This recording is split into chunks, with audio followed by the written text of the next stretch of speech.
as I walk down the hallway, I get the sense that I just shouldn't be here. The further back I walk in the bunkhouse, the more the feeling overwhelms me, to the point where if I get to the back left room here, I can feel it in my skin. It's just like needles stabbing all of my skin.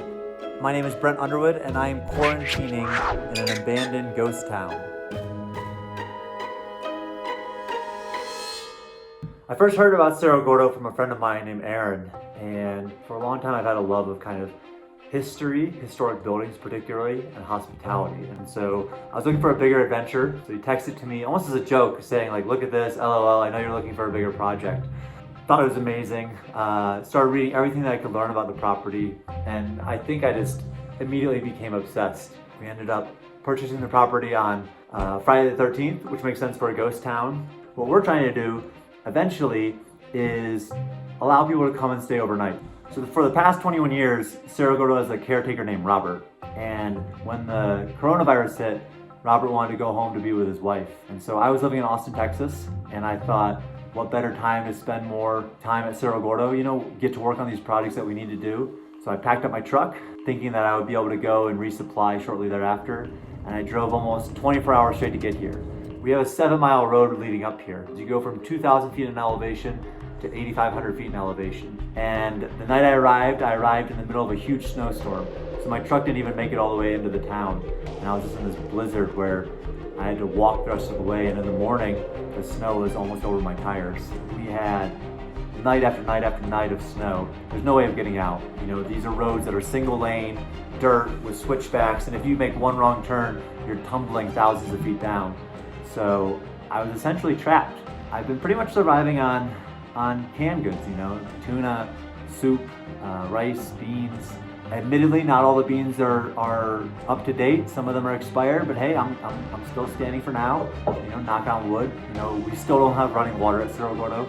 I haven't had running water for the past 32 days of isolation. As disgusting as that sounds, it's part of life up here right now. It sounds rough, but when I look at what's going on everywhere else, I think things could be a lot worse.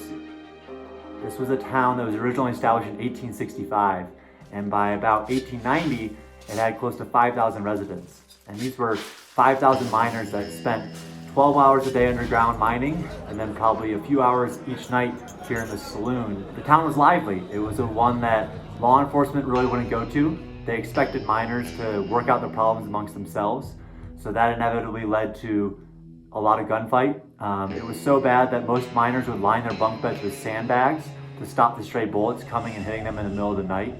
It was rumored that a murder per week happened in its heyday. And even in this card room I'm sitting in now, this is a card room that had an infamous disagreement. If you still look,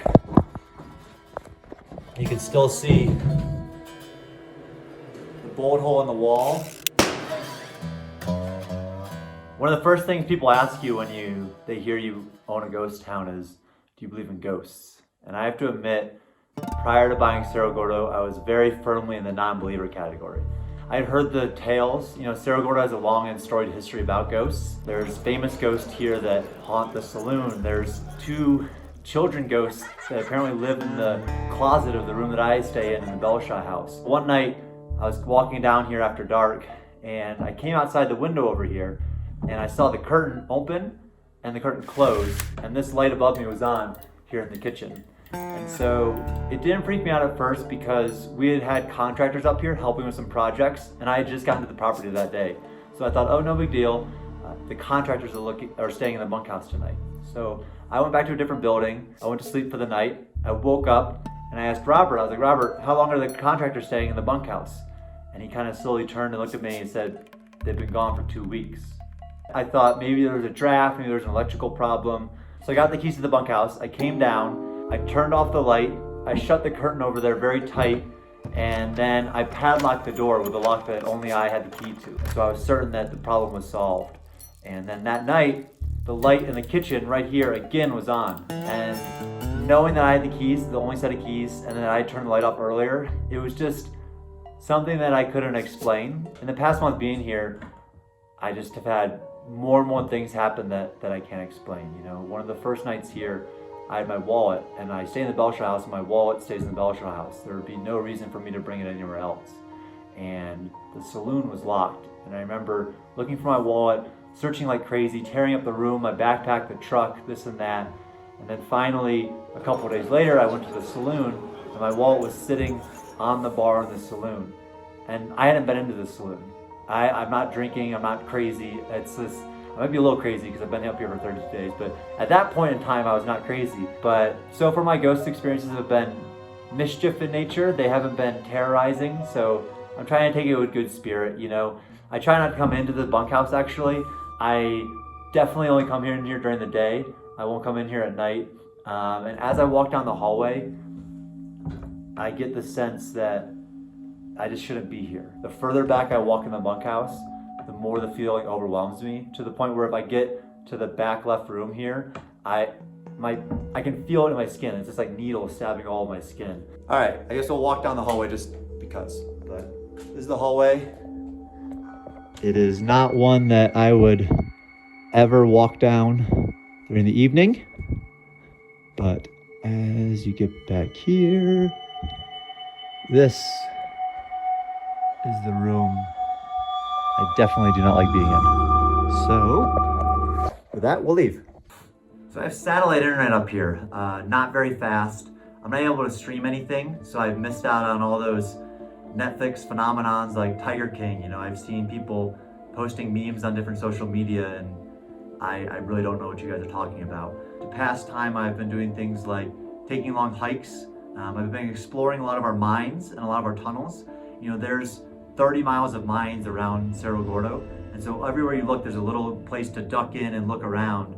I think the first day I maybe went 50 yards back, and then 100 yards back, and then yesterday I was 2 miles back in a mine, walking down a ladder, trying to find some old denim. So it's something that I'm growing more comfortable with and enjoying quite a bit. I think it's a really interesting time to be here during a pandemic, because Cerro Gordo is a town that there's a lot of documents showing that many of the miners got sick during the Spanish influenza.